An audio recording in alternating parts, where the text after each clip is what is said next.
Arrancamos entonces la clase de hoy. Bueno, las dos primeras clases de la materia, lo que estuvimos haciendo es básicamente repasando programación. No vimos ningún concepto nuevo. ¿Sí? En la última clase en particular repasamos un poquito el concepto de punteros, la referenciación y desreferenciación de datos, que la vamos a usar muchísimo en la materia. Y profundizamos un poquito sobre el concepto de punto H, punto C y el manejo de la memoria, pero básicamente repaso, nada nuevo. Bueno, la clase de hoy terminamos con el repaso. Vamos a repasar otro concepto de los que ya vimos, que como están viendo ahí en la pantalla, a modo de spoiler, vamos a repasar un poquito qué era el paradigma de TDA y luego vamos a empezar ya con temas propios de la materia, que son el tema de listas. Así todo, los ejemplos de listas que voy a usar hoy son los mismos ejemplos de programación, o sea, en ese sentido tampoco vamos a dar un gran avance. Muchos de ustedes que aprobaron programación seguramente ya vieron estos ejemplos, algunos por ahí de alguna corte o de alguna comisión en particular no, pero eran los mismos ejemplos que se usaban en los apuntes y los que se solían tomar en el examen, así que en ese aspecto tampoco vamos a avanzar mucho. Pero después al final de la clase vamos a hacerle un cambio a estos ejercicios de listas para profundizar un poco.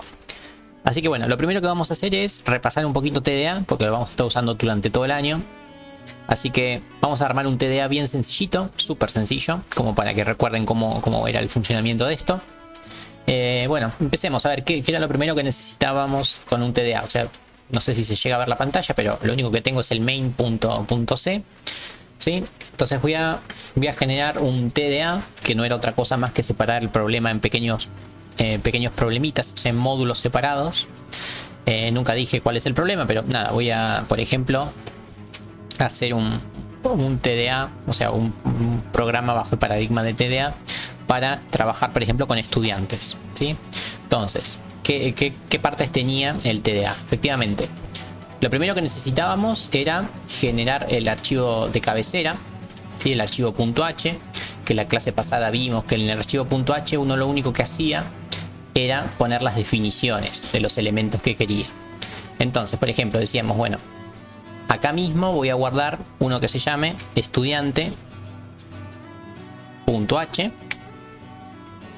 ¿sí? Entonces acá declarábamos estudiante.h, tildábamos estas dos opciones para poder debuguear y que queden vinculados los .h y los .c.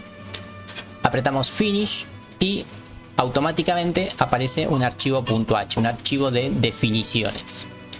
Pero cada .h tiene que estar asociado a un .c, así que hacemos lo mismo, los mismos pasos, pero para generar un archivo .c que debe llamarse igual que el h, en este caso no solo llamarse igual, sino que guardarse en el mismo lugar, estudiante pero .c, y acá vamos a tener la codificación de nuestro TDA. Es importante recordar que necesito las librerías estándar, si no, no voy a poder hacer funcionar nada en el archivo .c, o sea, las librerías por defecto, las de los estándares de input y output, las necesito sí o sí, así que vamos a copiarlas y pegarlas. Ahí estamos.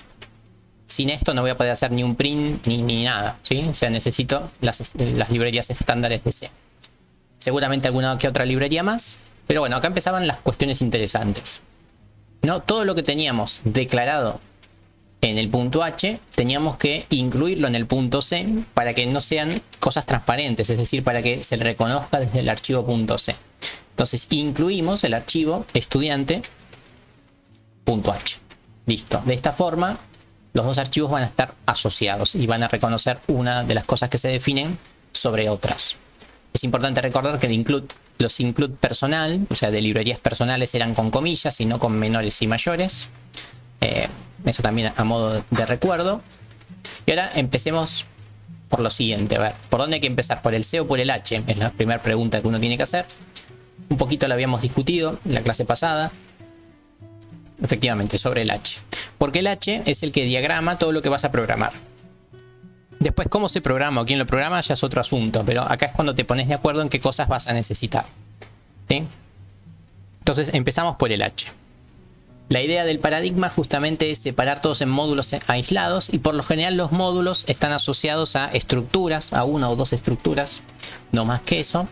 Entonces en cada .h o .c seguramente tengamos una o dos estructuras ahí dando vuelta.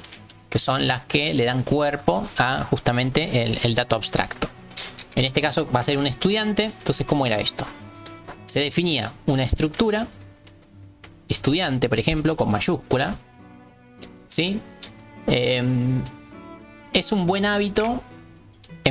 Acá nos vamos a hacer un poco mezcolanza de nombres, entonces es un buen hábito aclarar que esto es una estructura.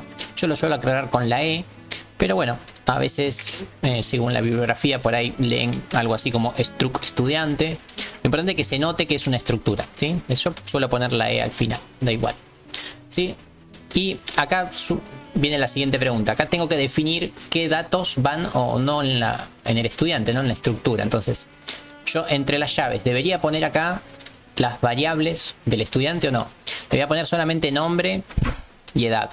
Solo eso, bien sencillo lo voy a hacer. ¿Lo tengo que poner acá, sí o no? ¿Cómo era esto? ¿Se acuerdan? Esto es importante.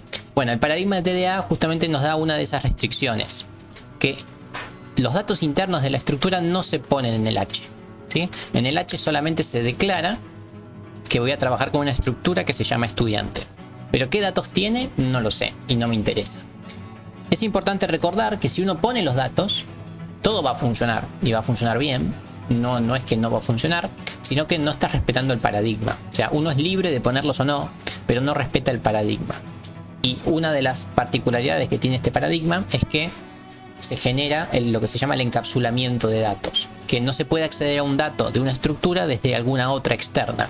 Y eso viene dado justamente por esto, porque no declaramos las variables en el H. Si uno declara las variables dentro del H, sí se puede tener acceso a las mismas, pero eso viola justamente el encapsulamiento. Entonces, no es que está mal y que no funcione, sino que no respeta el paradigma. Sí, pregúntame, no hace falta que pidas permiso. No sé, díganme ustedes, ¿se traba o no se traba? No estoy escribiendo mucho tampoco, puse y saqué llaves, nada más, nunca escribí nada. ¿El mouse? Perfecto, bueno, sí, no sé.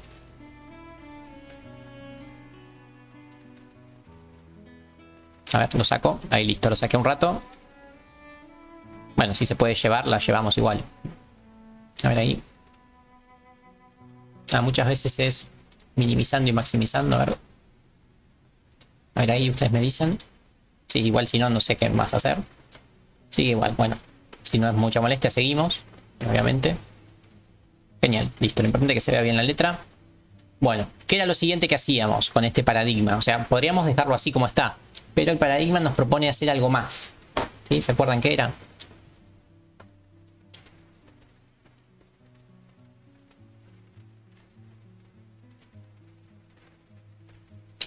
Exactamente, el typedef o typef. ¿Sí? Bueno, el paradigma nos propone que no trabajemos con la estructura, con las estructuras, sino que trabajemos con punteros a estructuras para hacer el algoritmo más general y optimizar el uso de la memoria. Otra vez, si ustedes no hacen el puntero, no quiere decir que no funcione el programa. Quiere decir que no están respetando el paradigma de TDA. Solo eso. Pero podrían llegar a hacer un programa que no tenga el puntero, ¿sí? Bueno, entonces, ¿cómo era esto? Se definía un tipo de dato. Un tipo de dato que va a ser un puntero a esta estructura, a la estructura estudiante. ¿Sí? Y como era un puntero, poníamos asterisco. Entonces voy a declarar un puntero que apunta a una estructura estudiante. Y eso va a ser un nuevo tipo de dato. ¿Y qué nombre se le pone? Bueno, acá se le pone el nombre que más vamos a usar. En este caso es estudiante. También suele ser un muy buen hábito aclarar que este estudiante es un puntero, para no mezclarse. Por el mismo motivo que se aclaraba que esto es una estructura, para no olvidarse que estudiante es un puntero, como para cualquier variable, se le suele aclarar puntero, ¿sí? O solamente la P, eso depende de su nomenclatura, pero por lo general se aclara el puntero, ¿sí? O incluso también adelante. Eso por si lo ven en la bibliografía. En la bibliografía por ahí ven puntero dato, ¿sí? Quiere decir eso, que estás aclarando que es un puntero. Lo voy a poner atrás, ahí, listo. Entonces, defino un nuevo tipo de dato que va a ser un puntero a la estructura estudiante. Y ese tipo de dato se va a llamar estudiante puntero. Genial. Eso era como lo primero que había que hacer. Después, ¿qué otra cosa hacíamos? ¿Se acuerdan? ¿Qué cosas no pueden faltar en el TDA. Las funciones, exactamente. En TDA se llaman primitivas más que funciones. Sí, pero es la misma idea. Son funciones y procedimientos asociados a dichas estructuras. Que pueden ser un montón, pero hay algunas que no pueden faltar nunca. ¿Cuáles eran? Hay algunas que es como que son las que hay que hacer sí o sí. Primero para chequear que todo funciona. Y segundo porque son necesarias, ¿sí? El crear es una. Crear el dato, que era lo que se llamaba el constructor. ¿Y cómo se hacía? Bueno, era una función que nos retornaba un estudiante, pero un estudiante de estos, ¿sí? Del puntero, ¿sí? Un estudiante PTR, ¿sí? Nos retorna un estudiante y se llama crear estudiante. Y necesitaba parámetros sí o no, depende si lo hacíamos el ingreso por parámetros o si hacíamos el ingreso por teclado. Yo en este caso lo voy a hacer por parámetros, ¿sí? Porque lo quiero hacer más rápido. Voy a ingresar una edad y voy a ingresar un nombre. Un nombre, dije. Uy, se me configuró esto. Ahí está. No, está. Bueno, se me rompió. Listo, no importa. Bien, entonces va a ingresar una edad y un nombre. Y con esto voy a crear al estudiante. Era lo que llamaba el constructor. ¿Qué otra cosa necesitábamos entonces? Por ahí dijeron el mostrar. Bueno, el mostrar es como un sello personal mío. No es obligatorio del TDA el mostrar, pero yo siempre lo hago. Así que mostrar estudiante. Que este va a mostrar los datos del estudiante de la forma que uno quiera, pero los va a mostrar. Y va a recibir por parámetro justamente un estudiante, que se puede llamar E o como quieran. Entonces recibe por parámetro a este puntero y muestra los datos. Genial. El destructor, este sería el mostrar. Así como tenemos el constructor, que es el que reserva memoria y genera el objeto, cuando dejamos de utilizar el dato, justamente hay que destruir, hay que liberar la memoria, así que aparece el destructor. ¿Y cómo era? Era una función o un procedimiento, ¿se acuerdan?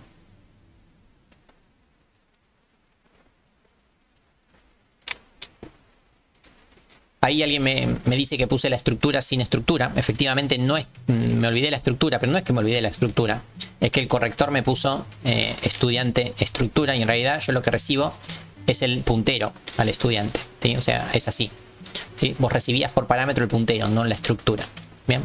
Bueno, el destructor era un procedimiento que se llama destruir estudiante y que recibe por parámetro nuevamente a un estudiante cualquiera. O sea, siempre trabajamos con el tipo de dato que declaramos. ¿Sí? Ahí lo tenemos. Bueno, ya puedo construirlo, puedo destruirlo y puedo mostrarlo. ¿Se acuerdan qué otra cosa más era necesario en cada TDA? Efectivamente, los getter y los setter son los que nos permiten el acceso y la modificación a los datos desde otro TDA, o sea, desde otro archivo. Entonces son fundamentales. El estudiante... Nunca dije, bueno, sí dije lo que va a tener una edad y un nombre. Entonces, ¿qué getter y qué setter necesito? Vamos con los getters. Necesito el get de edad y el get de nombre. Son funciones que nos retornan un único valor de nuestra estructura. O sea, solamente nos retornan esa estructura. Si nos retornan un dato, quiere decir que seguramente sean una función. Entonces, por ejemplo, la función get edad nos va a retornar la edad de este estudiante. ¿De qué estudiante? Y de cualquiera, de un estudiante genérico E. Entonces esta función nos retorna la edad de dicho estudiante. Después tenemos el que nos retorna el nombre del estudiante. Se llama getNombre. ¿Y se acuerdan de qué tipo tiene que ser getNombre? Si nos va a retornar su nombre, ¿de qué tipo va a ser? Es fácil caer en la tentación que es del tipo char, pero en realidad cuando uno retorna un char, en realidad retorna un puntero. Entonces, en realidad lo que uno retorna es un puntero a un char, ¿sí? Cuando uno retorna datos del tipo arreglo de caracteres, en realidad retornaba un puntero a un char, efectivamente. Y después los setter. Los setter, si bien su nombre es parecido a getter, su función es bastante distinta, porque no nos retornan un valor, sino que simplemente realizan una acción, que es la acción de modificar uno de los datos, de a uno los datos. Entonces, por ejemplo, el set de edad me va a modificar la edad de esta persona, ¿sí? Recibe una persona cualquiera y recibe una nueva edad, que es la edad por la cual vas a modificar. Entonces este es el setter de edad. Y de la misma forma, ya dije de la misma forma un montón de veces, el set de nombre. A este estudiante le va a modificar el nombre. Nuevo nombre. Y ahí estamos. Y ahí tenemos los setters de nuestro estudiante. Bueno, ¿qué otra cosa es importante en los TDA? O sea, esto es como lo básico que tiene que tener un TDA. Crear, destruir, getter y setter. Después habrá funciones propias, pero ya del ejercicio del programa, ¿no? Calcular promedio del estudiante. Mostrar legajo, no sé. Funciones propias del ejercicio, que yo ya no viene al caso, pero se las declaran el H y se las hacen el C. Eso es igual, pero estas son las que nunca pueden faltar, ¿sí? Bueno, ¿qué más nos faltaría para que el TDA esté correcto y esté perfecto? ¿Se acuerdan? Alguien lo dijo igual por ahí hace rato. Exactamente, el paradigma de TDA nos obliga a que antes de cada función y procedimiento pongamos las precondiciones y las postcondiciones. Y esto más que TDA, esto es de la vida misma, ¿no? O sea, uno en cualquier programa tendría que tener las pre y postcondiciones de todas las funciones y todos los procedimientos, ¿sí? No solamente en TDA, pero bueno, TDA te obliga a que lo hagas. Y una cosita más, que eran los axiomas, efectivamente. Los axiomas se declaran antes de la estructura o del puntero de la estructura, daría igual, los axiomas. ¿Qué eran los axiomas, se acuerdan? Importantes también.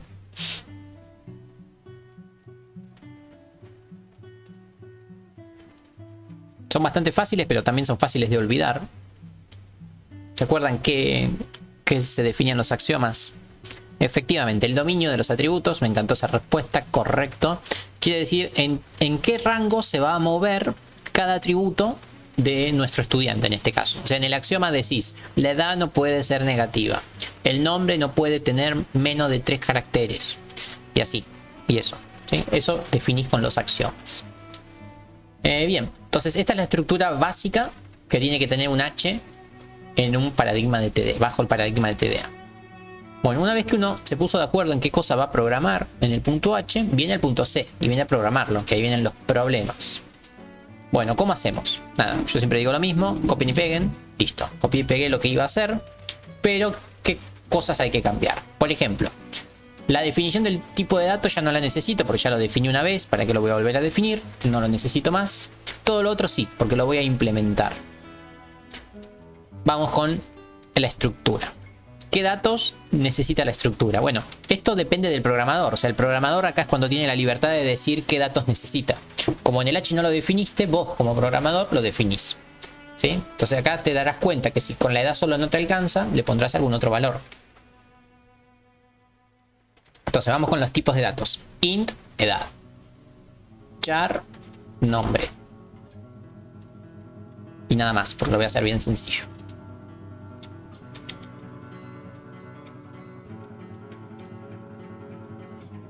Ahí estamos. Char, nombre. Listo. Ahí le di cuerpo a nuestra estructura. Genial. Bueno, pasamos ahora al constructor. ¿Se acuerdan cómo era esto? Este parece el más difícil de todos. Por ahí, no sé, no estoy seguro. Los axiomas, sí, los axiomas son comentarios, como todo lo otro, efectivamente, Joaquín. Bueno, esto por ahí no lo repasamos la clase pasada, pero nada, lo digo ahora. Que si uno definía algo así, ¿no? Un puntero o un entero, ¿no? Que se llama número, y uno hace return número. Si uno hace esto, si uno hace retorno de número y número lo declara dentro de la función, ¿qué está pasando acá? Acá defino un puntero a un entero, le asigno un valor, si quieren, no pasa nada. Le asignamos un valor. Ahí estamos. ¿Qué pasa con esta simple instrucción? Que esto es bastante importante lo que voy a decir ahora, ¿no? Esto está bastante bien, funciona. Hasta ahí nomás. ¿Por qué? Declaro una dirección de memoria. En esa dirección de memoria guardo un 5, retorno la dirección de memoria. Esa dirección de memoria deja de pertenecer a nuestro código fuente cuando salimos de la función. Entonces es probable que esa dirección de memoria después sea usada por algún otro proceso. Entonces esto que está así no se lo puede hacer dentro de una función. No podemos declarar de forma local simplemente un puntero. Tenemos que reservar memoria. Es decir, que ese pedacito de memoria al cual estoy apuntando se mantenga fijo hasta que yo lo diga. Y eso se hacía por medio del comando malloc, que nos reservaba justamente la memoria para un tipo de dato en particular. En este caso queremos reservar memoria para un estudiante. Entonces, ¿eso cómo era? ¿Se acuerdan? Malloc es para reservar una determinada cantidad de memoria. Entonces yo necesito decir cuánta memoria necesito. ¿Y cuánta memoria necesito? Efectivamente, no sé cuánta memoria necesito. Pero hay una función que sí la sabe. La función sizeOf te dice cuánto necesitas. Entonces, si yo pongo sizeOfInt, esto, sizeOfInt, me devuelve un 4. Porque justamente los enteros ocupan 4 bytes. ¿Sí? Entonces, sizeOf dentro de malloc me dice reservar 4 bytes. Bueno, pero yo no quiero hacer un entero. Yo en realidad, ¿qué quiero? Quiero guardar la información de una estructura que se llama estudiante. Estudiante estructura. ¿Estamos? Entonces lo que tengo que poner es eso, es reservar memoria para cuánta información y para toda la información que necesite un estudiante estructura. Entonces acá reservo memoria. Y esa reserva de la memoria va a ser nuestra variable. Entonces acá defino nuestro estudiante. Nuestro estudiante es de este tipo, del tipo puntero. Y esta es la instancia, nuestro primer dato construido, este estudiante, que va a estar fijo hasta que yo diga lo contrario. Bueno, y ahora llegó el momento de a ese estudiante asignarle los valores. ¿Y eso cómo se hacía? Bueno, estudiante es del tipo puntero, ¿sí? Entonces, para acceder a los datos con un puntero era con flechita edad. Entonces, accedo a la edad del estudiante, que por ahora estaba vacía, y a esa edad le asigno la E que vino acá por parámetro. Entonces, la edad de este estudiante pasó a ser E. Y habría que hacer lo mismo con el nombre. Estudiante, flechita, nombre. Y asignarle el nuevo nombre que recibimos. Pero bueno, como estuvimos viendo y batallando en programación bastante tiempo, habíamos visto que no se puede hacer la asignación estática dentro de un arreglo de char. Necesitábamos sí o sí hacer una asignación dinámica o manejar carácter a carácter y liberar los espacios, correr el barra 0 o el barra n. Y era un proceso tedioso, así que para eso por suerte existía una función strcopy que copiaba el nombre en el nombre. strcopy no funcionaba si no incluíamos acá la librería de los strings. String. Si no, no podíamos asignar un char a esto. Bien, entonces ya tenemos la edad y ya tenemos el nombre. Parecería que va todo joya. Y habría que retornar justamente el estudiante. Listo. De esta forma, cada vez que generemos el constructor, estamos generando un estudiante con estos datos. ¿Te acabamos bien? Otra vez, cada nuevo, pero si hay alguna duda me preguntan. Pero todo esto, todo súper visto.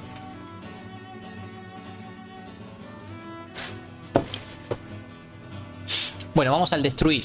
Una vez que tenemos generados estudiantes y por algún motivo dejamos de necesitar algún estudiante, teníamos que liberar esta memoria que reservamos. ¿Y eso cómo se hacía? ¿Se acuerdan?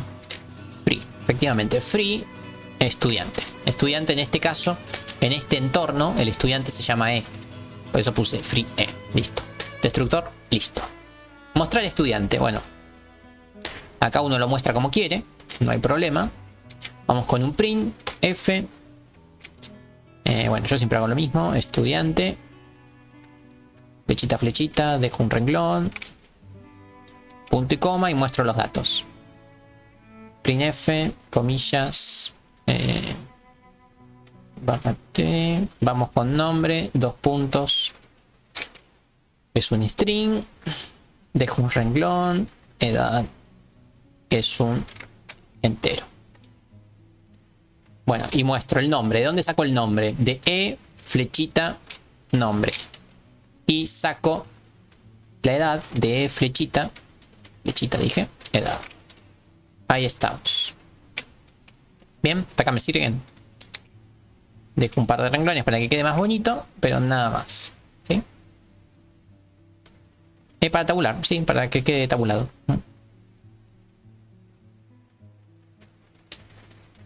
Nada más. Y este sería el mostrar. Bueno, vamos con los get. Los get eran re fáciles. ¿Cómo era? Si yo quiero retornar la edad del estudiante, en este caso pongo retorno, return, flechita, edad. Terminé. Este sería el get de edad. De la misma forma, el get de nombre. Si viera el cursor sería todo más fácil. Ahí está. Return, flechita, nombre. Listo. Vamos con los setter, que son levemente más difíciles, pero no tanto. ¿Cómo era esto? Voy a modificar la edad de esta persona por una nueva edad, que es la nueva edad que me vino por parar. Listo. De esa forma modifico efectivamente la asignación a este atributo de este elemento. Y por último, el nombre. ¿Que cómo hago para hacer el nombre? Para setear el nombre. ¿Lo puse el retorno, no? Sí. ¿Cómo hago acá para cambiar el nombre por este nombre? Efectivamente, la única dificultad es que va con el string copy. Flechita, nombre, nuevo nombre. Listo, estamos. Bueno, y de esta forma, el TDA parecería que está terminado. Parecería. Nunca compilamos, así que puede que salte algún error en algún lado, pero por lo menos la estructura está hecha. Y ahora, ¿cómo hacíamos para chequearlo? ¿No? Para probar que todo funciona. Bueno, lo primero que vamos a hacer es compilar, a ver si tiene algún error. O para ir adelantando. 0 errores y 0 warning como es costumbre. Todo perfecto, ¿no? Como no podía ser de otra forma. Parecería que está todo bien. Bueno, llegó el momento de probarlo. ¿Cómo se hacía esto? Bueno, veníamos al main, al cuerpo general. Y fundamental, necesitamos incluir la librería que acabamos de generar. Con las comillas porque es propia. Ir probando poco a poco. Así que vamos poco a poco a probar esto.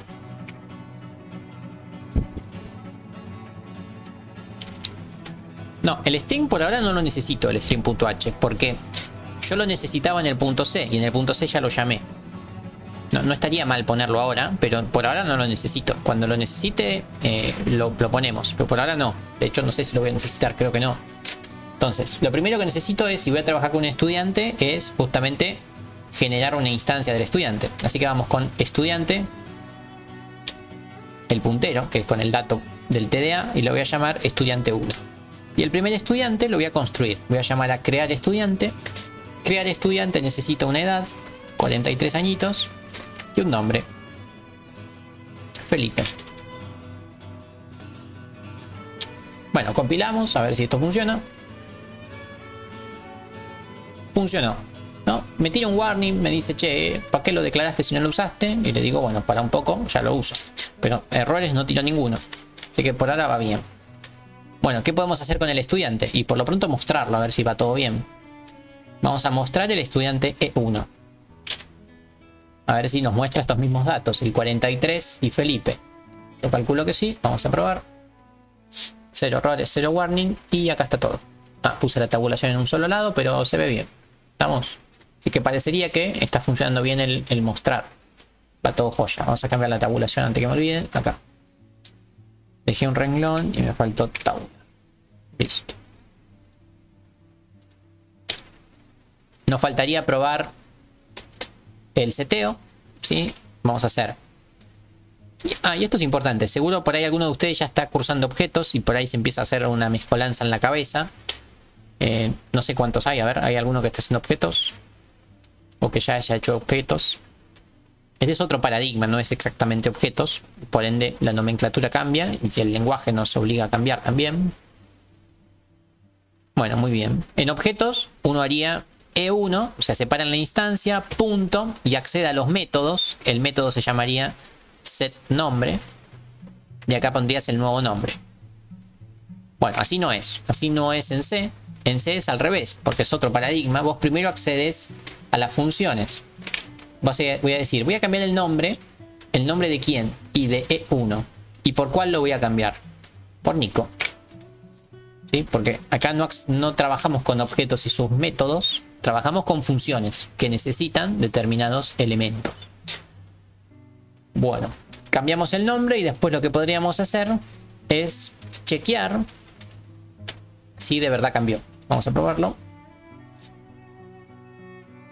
Y obviamente cambió, ¿sí? Felipe dejó de ser Felipe y pasó a ser Nico. Lo mismo podríamos hacer con la edad. Y el get ni lo pruebo porque supongo que va a funcionar. Lo voy a probar, no me cuesta nada. Vamos con printf. Voy a hacer simplemente la muestra del get. Voy a mostrar la edad. Porcentaje de. Y voy a acceder a get edad de esta persona, la persona 1. Vamos a ver si efectivamente me muestra o no me muestra la edad.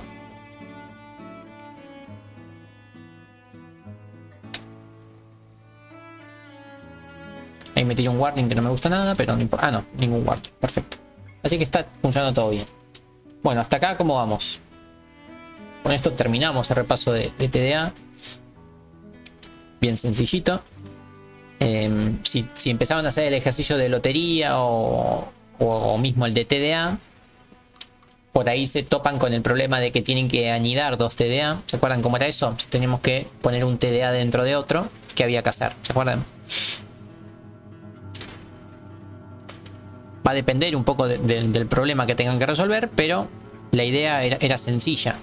Si teníamos que una estructura formaba parte de muchas otras, si teníamos que hacer la estructura más general, tenía que incluir una forma de decir, ¿no? Tenía que tener un array de otra estructura. Por ejemplo, el estudiante tiene un array de materia.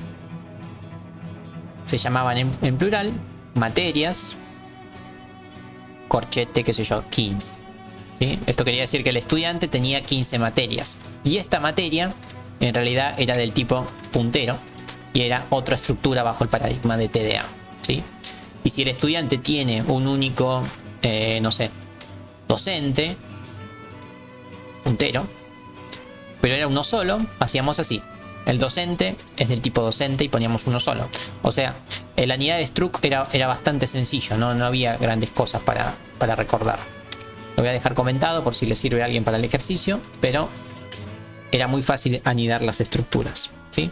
Donde recuerdo que si ustedes están parados en el punto C de estudiante y quieren acceder al código de la materia, que es otra estructura, no pueden hacerlo si no tienen los get y los set. O sea, van a acceder al código de la materia al código de la materia con un get código o con un set código. ¿Sí? No pueden acceder directamente a dicha variable. Eso es fundamental. ¿Ok? Bueno, ahora sí creo que dije todo, lo más importante, creo yo. El cursor se sigue viendo mal, ¿no? Seguramente sí. Que tiene el micrófono, por fin lo apaga. Ahí está, gracias. ¿Todo bien acá con TDA?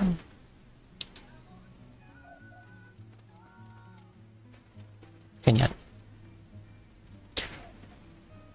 Bueno, otra cosa que podríamos recordar antes de seguir con el tema de ahora, que es listas, es el concepto de debuguear, que no me acuerdo si lo hicimos, no, la clase pasada no lo hicimos, así que vamos a recordar un poquito cómo era el debugger, cómo hacíamos para debuguear. ¿Se acuerdan qué era o cómo se hacía? Cuando el programita es fácil, uno debuguea solo con los print, ¿no? Como va probando, prueba y error, prueba y error, prueba y error. Pero llega un momento que por ahí está complicado hacer el seguimiento de esa forma.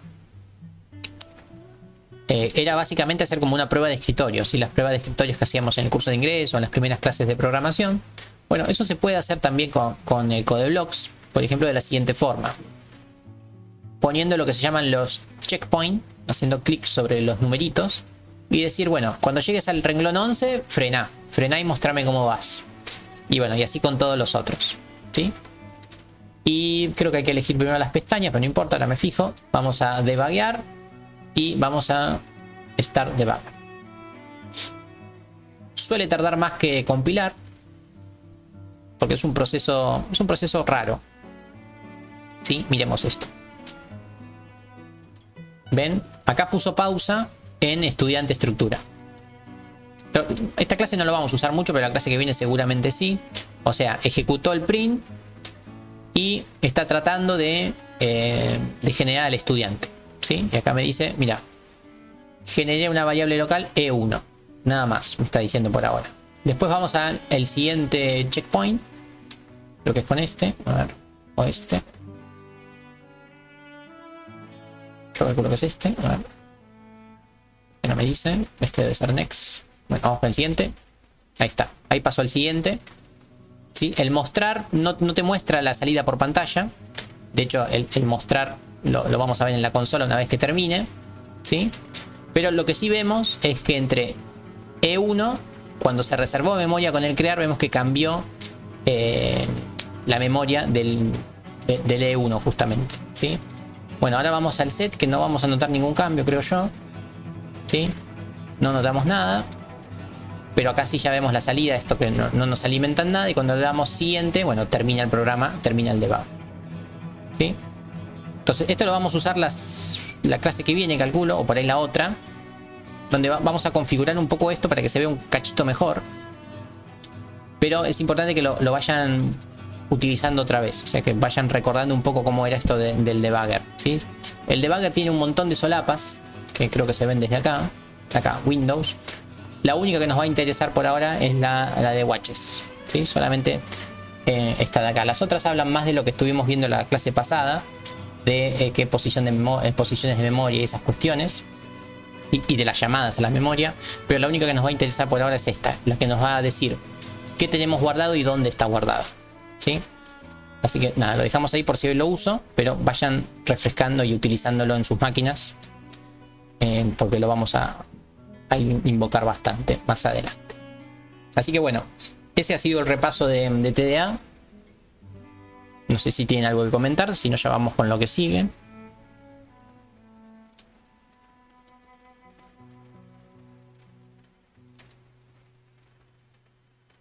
¿Vamos bien?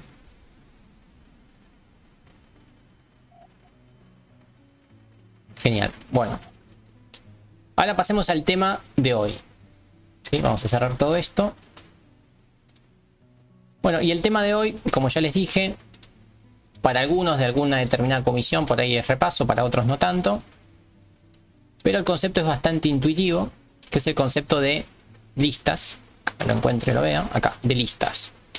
¿Sí? En programación, en el 98% de las clases de programación tuvimos una gran limitación cuando trabajábamos con muchos elementos.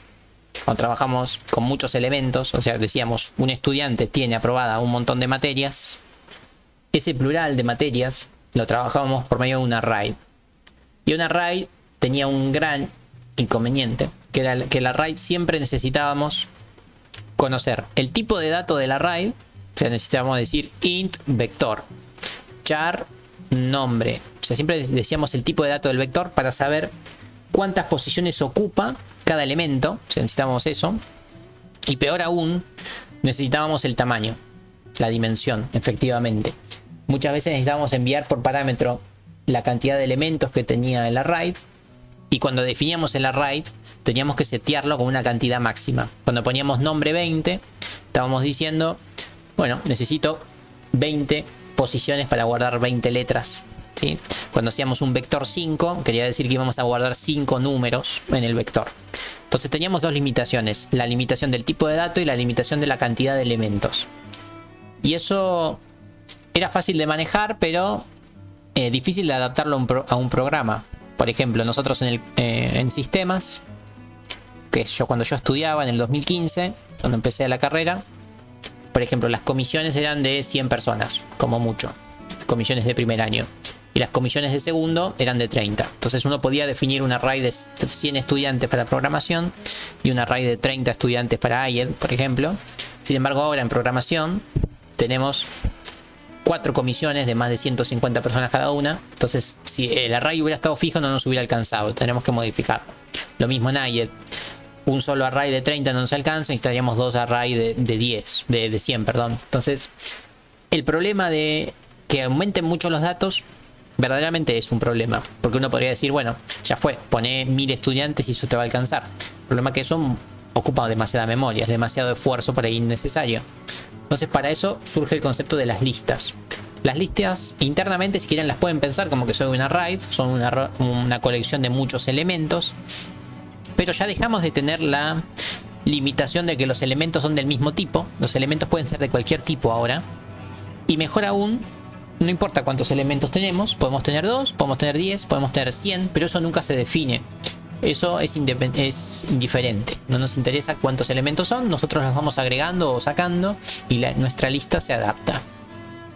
La primera simplificación que vamos a hacer en la materia es que el dato lo vamos a dejar fijo, o sea, los elementos van a ser todos del mismo tipo, pero vamos a agregarle el extra de que obviamente los elementos pueden ser la cantidad que uno desee. Entonces eso es lo que vamos a ganar con las listas. No sabemos cuántos elementos son, pero nuestro programa se va a adaptar. ¿Sí? No nos importa si son 2 o si son 100. Mi lista va a alcanzar igual. Bueno, y para que esto se logre, necesitamos muchísimo el concepto de punteros. Obviamente todos los ejemplos que les voy a mostrar van a estar bajo el paradigma de TDA o pseudo paradigma de TDA, porque alguna licencia nos vamos a tomar en algún momento. No vamos a hacer todo el tiempo súper bien. Pero básicamente va a estar todo separado en módulos, módulo.h.c. Así que eso que estuvimos explicando es justamente para esto. Pero bueno, vamos a ver cómo funcionan las listas, ¿sí? Las listas son de muchos tipos. En particular, la más fácil que vamos a ver hoy son las listas enlazadas. ¿Que cómo funcionan? Bueno, si uno tiene que pensar a la lista como un TDA, tiene que pensarlo como dos grandes estructuras. Una estructura que es la que se llama estructura nodo, que es todo lo que está acá, lo que está arriba. Y otra estructura que es la estructura lista. Y pensemos un poco qué es. A ver, yo estoy diciendo que en la lista voy a guardar muchos elementos de un único tipo. Por ejemplo, voy a hacer una lista de números enteros, ¿sí? Bueno, los números que voy a ir agregando a la lista, bueno, esto es RAID infinito si quieren, son los que voy a guardar acá en el dato, ¿sí? Entonces yo guardo un número y lo guardo en dato. Y cuando guarde otro número, el próximo número, el 2, lo que voy a hacer es, voy a generar un nuevo nodo. O sea, cada vez que yo inserto un valor, genero un nuevo nodo, guardo el valor y hago que el enlace es un puntero al siguiente nodo. A ver cómo hacemos esto. A ver, tenemos la lista totalmente vacía, no tiene nada. Inicialmente no tiene nada porque es una lista vacía. Voy a agregar un primer número. Entonces, ¿qué hago? Hago que el primer enlace sea un puntero a este primer nodo que genere, o sea, reservo memoria para un nodo. Si yo hago la desreferenciación del nodo, conozco la posición de memoria donde está dicho nodo, apunto a ese nodo y guardo el valor. Entonces, así es como funciona el proceso. Si tenemos una lista que tiene el 1 y el 2, nodos con sus datos, un dato es el 1, el otro dato es el 2, el 1 apunta al 2 y el 2 no apunta a nadie, porque no hay ningún otro nodo. Cuando yo haga un nuevo valor que sea el 5, voy a generar un nuevo nodo, guardo el 5, desreferencio ese nodo para que me dé, referencio el nodo para que me dé la posición. Entonces, una vez que tengo la posición, el enlace del nodo anterior, que era el nodo 2, va a apuntar a mi nuevo nodo. Entonces, en castellano, cada vez que genere un nuevo nodo, el nodo anterior va a apuntar a este nuevo nodo. Entonces, en cualquier momento de mi programa, yo tengo que poder acceder al último nodo de mi lista, y ese último nodo lo hago apuntar a un nodo nuevo que es para insertar un dato. O sea, así es como funcionan las listas. Guardo el valor, pero además guardo un puntero. Un puntero que se queda listo para apuntar al próximo nodo que genere en algún momento. Y ese momento no me importa cuándo es, puede ser cuando quiera. Y esta forma de pensarlo nos garantiza que puedo apuntar a tantos nodos como quiera, porque siempre puedo apuntar a otro nodo, siempre a otro y a otro y a otro. ¿Bien? Entonces, ese es el funcionamiento interno que tienen los nodos. Guardan el valor y un enlace, o sea, un puntero a un siguiente nodo. Esta es como la estructura principal. Las estructuras son como muchos nodos que se van enganchando, efectivamente, como dice Roberto. Y la otra estructura que necesitamos es la estructura propia de la lista, ¿sí? La estructura propia de la lista lo único que tiene es un puntero al primer nodo, ¿sí? Es un puntero que te dice dónde empieza la lista. Que inicialmente, cuando la lista está vacía, el puntero apunta a 0 o a nulo, porque no hay ningún nodo. Pero una vez que generaste el primer nodo, la lista ya apunta a ese primer nodo, ¿sí? Entonces la lista necesita un puntero al primer nodo. Y lo otro que necesita la lista, que no es tan obligatorio, pero hace que el algoritmo sea bastante más sencillo, es guardar cuántos elementos hay en la lista. Cada vez que vas insertando un elemento en la lista, vas contando la cantidad de nodos. Y ese numerito lo guardás, porque puede ser útil para más adelante. No es obligatorio guardarlo, pero van a ver que mis ejercicios siempre reservo ese número, porque facilita mucho los bucles, las iteraciones, y bueno, las búsquedas, facilita todo. Entonces, el tamaño de la lista se suele guardar también. Bueno, las listas pueden ser de muchos tipos, pero nos vamos a enfocar en las simplemente enlazadas. Yo les dije que tenemos un nodo que apunta al siguiente nodo. Eso quiere decir que sea simplemente enlazada. Están las listas doblemente enlazadas, que tenemos el nodo que apunta al siguiente, pero también apunta al anterior. Las listas doblemente enlazadas son más difíciles de programar porque ya tenés dos punteros ahí dando vuelta, pero después son más fáciles de recorrer porque podés recorrerlas para adelante y para atrás. Son más sencillas. Pero bueno, uno tiene que ver si vale la pena o no el esfuerzo del doble puntero. Después tenemos las listas circulares o doblemente circulares.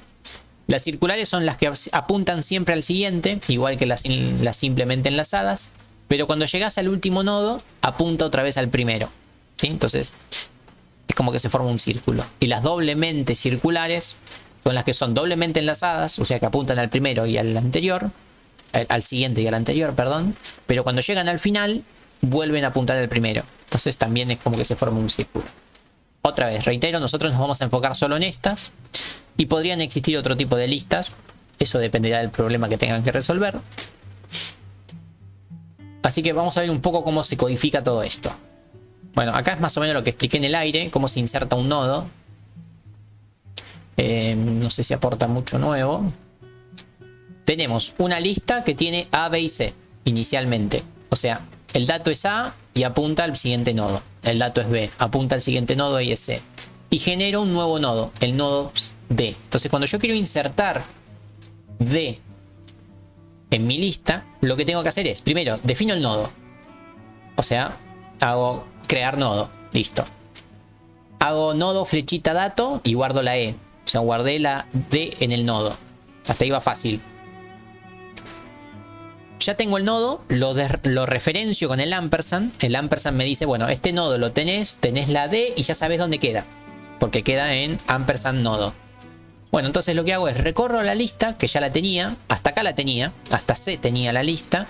Me paro en el enlace, que el enlace por ahora apuntaba a nulo, porque no apuntaba a ningún lado, porque era el último elemento. Me paro en este enlace y digo, bueno, este enlace es igual a ampersand nodo, el nodo nuevo que acabo de crear. Entonces ampersand nodo me dice dónde está ese nodo. Entonces el enlace pasa a apuntar al nodo nuevo. Bien. Y bueno, a su vez cuando asigné la D al nodo, el enlace lo asigno a nulo porque no apunta a ningún lado. ¿Sí? Así que bueno, esa es como el ABC de cómo se inserta un nodo. ¿Me van siguiendo acá? Porque por ahí estoy hablando demasiado. No se entiende la idea. Pero es una idea bastante sencilla. ¿Sí? Bueno, vamos a pasar a ver un poco cómo se codifica esto. La nomenclatura por ahí cambia porque el PowerPoint no lo hice yo, pero la idea es la misma. Vamos a verlo un poco en código. Los códigos, como saben, están todos subidos en el material digital. Ahí les muestro. Obviamente la codificación está todo en el OneDrive y se va a destrabar también en el material del campus, pero está todo acá en el material digital. Ahora les voy a mostrar uno de los ejemplos, que es el más sencillito. Creo que es este. Sí. Bueno, este es uno de los ejemplos, que no es el más sencillo, pero es uno de los más sencillos.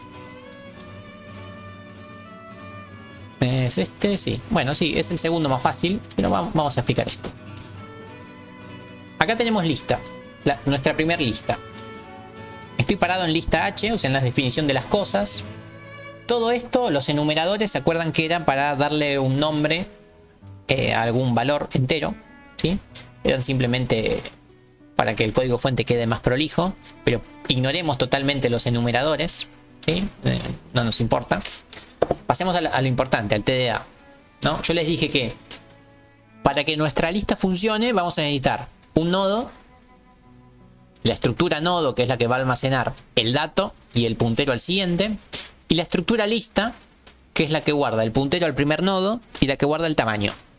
Son las dos estructuras fundamentales que necesitamos en la lista. En vez de ir recorriendo el H, voy a ir pasando del H al C. Entonces así vamos viendo cómo es cada cosa. Entonces tenemos el nodo. ¿Qué tiene el nodo? El nodo tiene el dato, que en este caso se llama ítem. ¿Sí? Que estoy diciendo, voy a hacer una lista de valores enteros.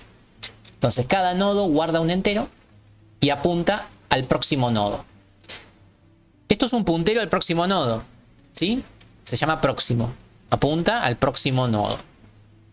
Y miremos la lista como es. La lista dice en C, porque se llama lista encadenada o enlazada, o simplemente enlazada. Acá le puse encadenada, ¿sí? Entonces, ¿qué tiene la lista? Bueno, tiene el puntero al primer nodo y el tamaño de la lista. Obviamente cuando genero la lista el tamaño es 0 porque no tiene ningún nodo, ¿ok? Entonces, el nodo tiene el elemento y el puntero al primer nodo. Y la lista tiene el tamaño y el puntero al primer nodo. ¿Estamos hasta acá? Bastante sencillo en este caso. Son las dos estructuras con las que vamos a trabajar. Vamos a trabajar mucho más con el nodo que con la lista, pero necesito la estructura lista. Vamos al H ahora. El H tiene definidas todas las funciones que necesito, pero básicamente necesitamos el constructor, ¿sí?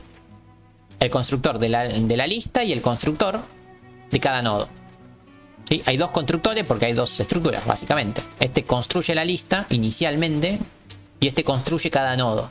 Para construir un nodo, ¿qué necesito? Saber qué elemento voy a guardar y cuál es el próximo nodo al que voy a apuntar. Solamente necesito eso.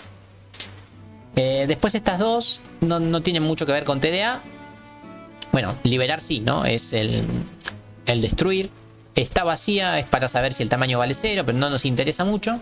Y las que vamos a analizar un poquito son estas. Son insertar, para agregar un elemento, eliminar un elemento, obtener el tamaño de la lista, que sería como el get tamaño, imprimir, etc. Estas son las definiciones de las cosas que vamos a utilizar. Pero vamos directo al C.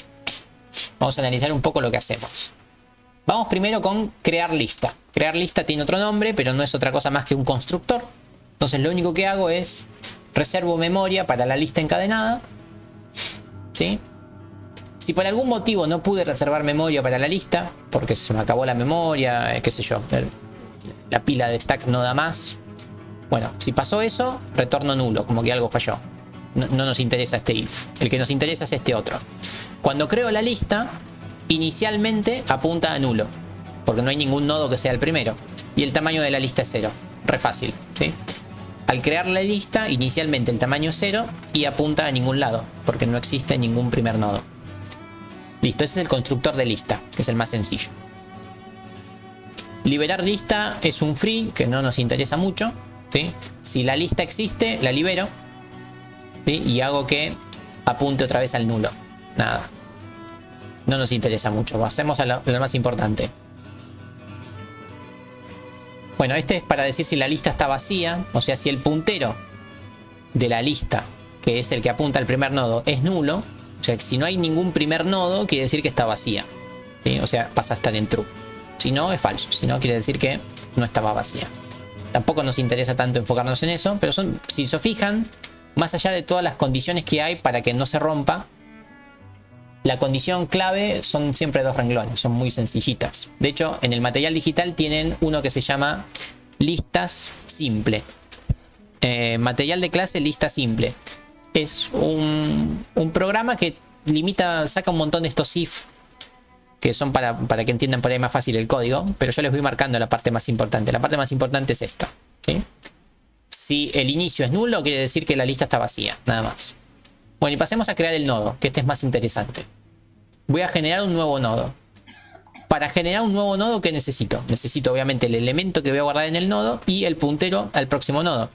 Es un constructor. Como todo constructor de toda estructura, necesita que recibas por parámetro los datos del constructor. Tan sencillo como eso. O sea, necesitamos siempre los mismos datos de la estructura. Así como hicimos en el TDA estudiante, que necesitaba la edad y el nombre. Bueno, Si acá el nodo tiene un ítem y un nodo, necesitas recibir un ítem y un nodo. O sea, el constructor es idéntico. Reservo memoria para el nodo, genero el nodo. Si no pude generar el nodo, bla bla, tira nulo. Pero acá viene la parte importante. El ítem pasa a ser el ítem que recibí y el próximo ítem pasa a ser el próximo que recibí. O sea, es un constructor clásico, no hay nada nuevo. Por eso venía bien por ahí el repaso de TDA. ¿Sí? Hasta acá todo igual, sin mayores cambios. Ahora vamos a ver un poquito alguno de los insertar. Tenemos el insertar al inicio. ¿Qué es insertar al inicio? A ver. Supongamos que yo tengo una lista que tiene el 1, el 4 y el 5. Y yo quiero insertar el 8. ¿Qué quiere decir insertar el 8 en una lista? Y acá me van a decir, y no sé. Insertar el 8 puede ser insertarlo al final, insertarlo en el medio o insertarlo al principio. Son las dos opciones. O lo insertás al principio de la lista, o lo insertás al final de la lista, o lo insertás en cualquier lado. No hay más alternativas. ¿Sí? Entonces, vamos a ver cómo hacemos eso. Voy a tratar de insertar el 8, pero lo voy a insertar al principio de la lista. Lo voy a insertar acá. Que eso con un array era muy difícil, porque si nosotros teníamos en la posición 0, 1 y 2, el 1, 4, 5, insertar el 8 en la posición 0 era complicado. De hecho, los invito a que lo hagan, pero tenían que desfasar todo a la derecha. El que estaba en la posición 2 tenía que estar en la posición 3, el que está en la posición 2 tiene que estar en la posición... Ahora ves, el que está en la posición 1 tiene que estar en la posición 2 y el que está en la posición 0 tiene que estar en la posición 1 para liberar la posición 0 y meter el 8. Es un proceso tedioso por lo menos.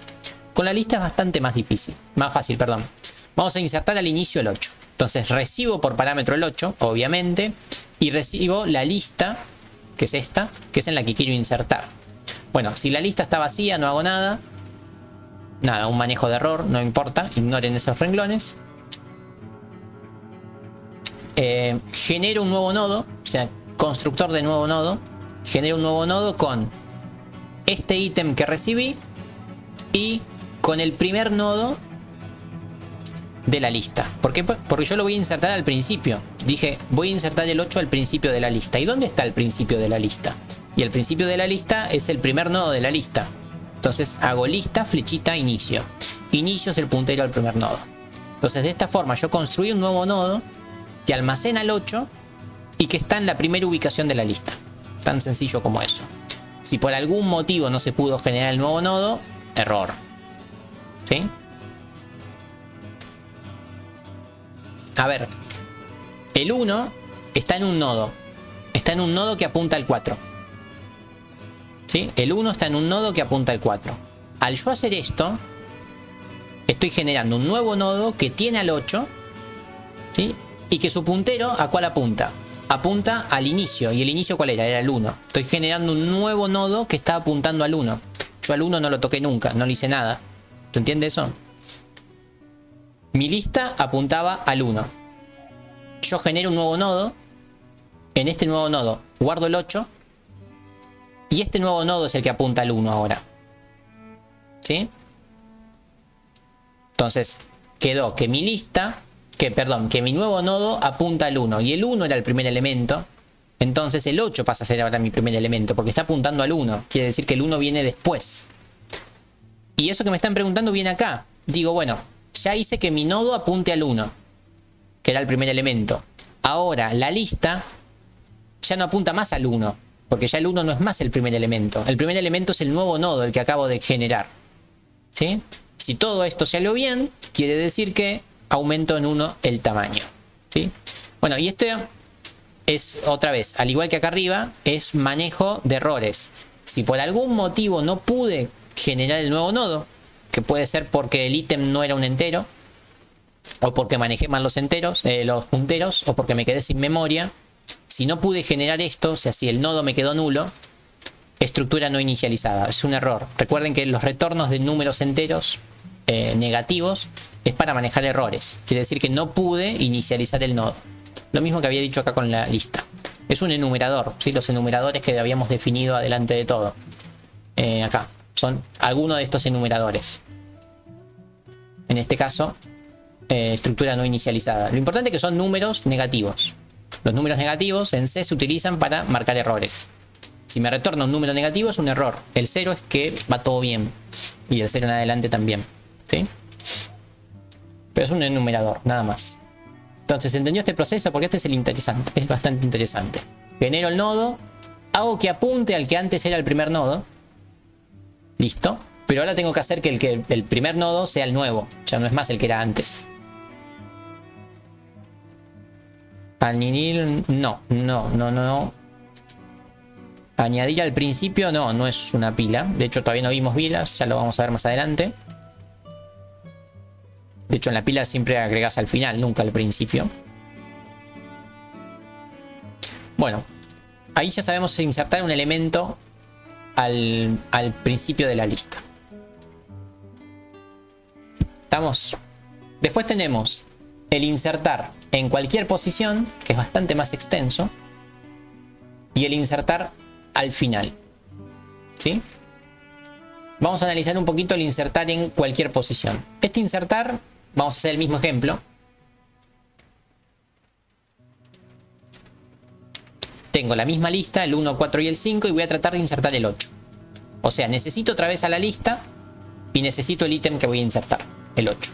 Pero también tengo que enviar en qué posición lo quiero. Posición 0, 1 o 2. ¿Dónde lo voy a insertar? O sea, esta función nos va a permitir insertar en cualquier posición.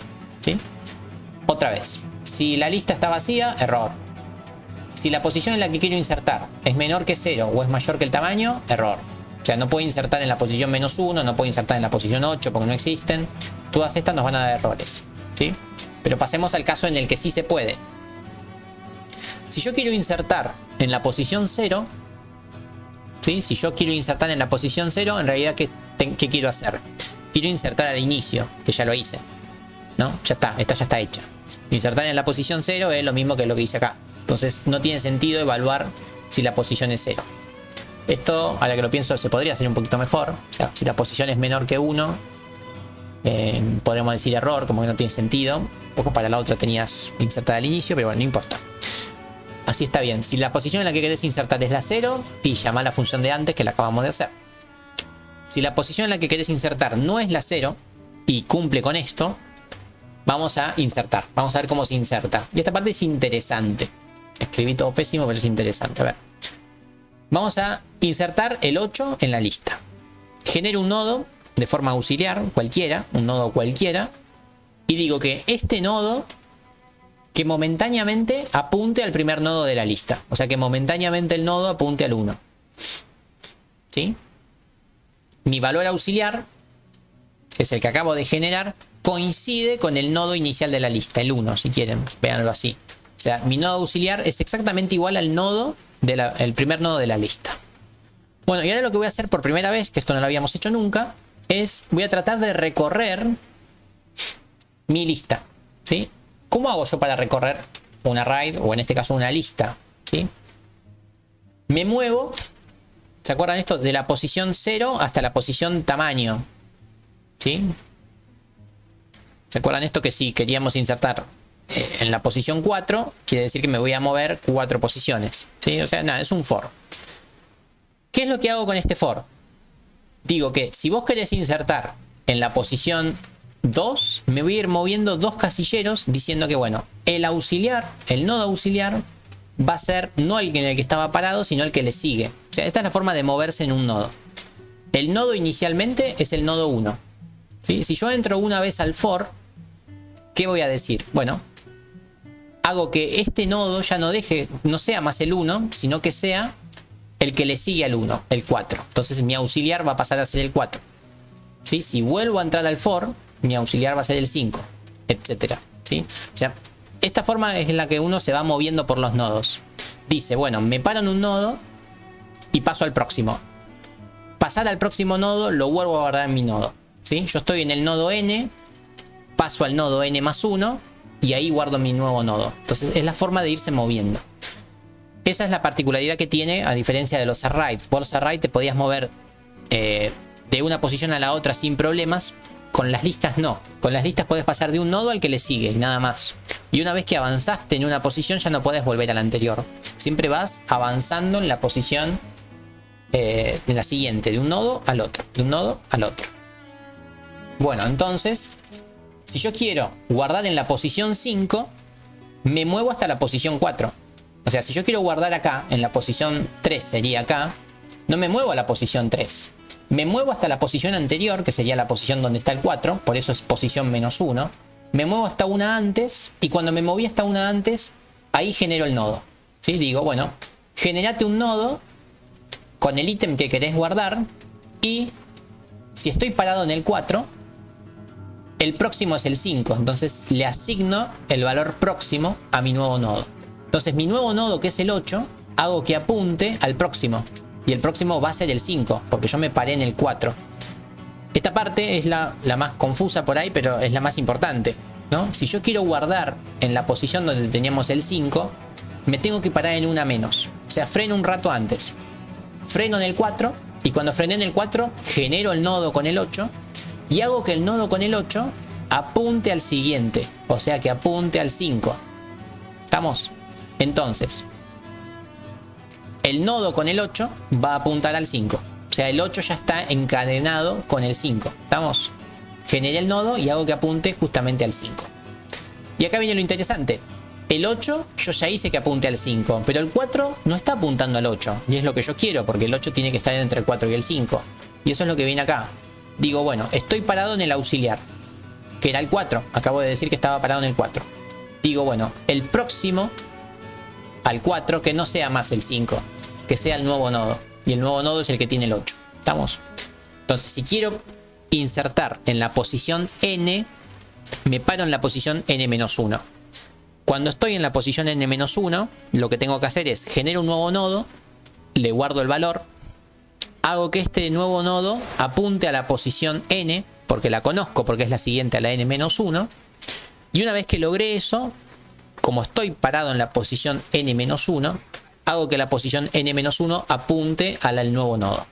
Y de esa forma me quedan totalmente encadenados los nodos que ya tenía con el nuevo nodo. ¿Estamos? Eso es lo que se trata de ilustrar acá en el insertar. ¿Estamos? Es un algoritmo bastante lindo. Después mírenlo con calma, pero es un algoritmo interesante. Perfecto. Esperen que silencio. Ahí estamos. Listo.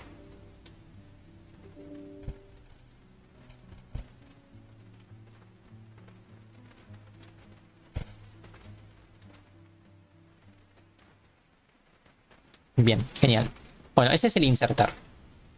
Después tenemos el insertar al final, que es un caso, o sea, si uno sabe insertar en cualquier lugar, también sabe insertar al final, ¿no? Porque vos estás insertando en la última posición. La última posición te la dice el tamaño de la lista. Bastante sencillo eso. Bien. Mi idea es que después miren ustedes los códigos para que los entiendan un poco, pero vamos a ir, vamos a ver un remover más para que lo vean, porque tiene esto que es distinto. Pero después el resto por ahí se los dejo para que los analicen ustedes. Vamos con el remover. ¿Qué es el remover? Bueno, el remover de la lista es lo mismo, ¿no? Uno tiene una lista con valores.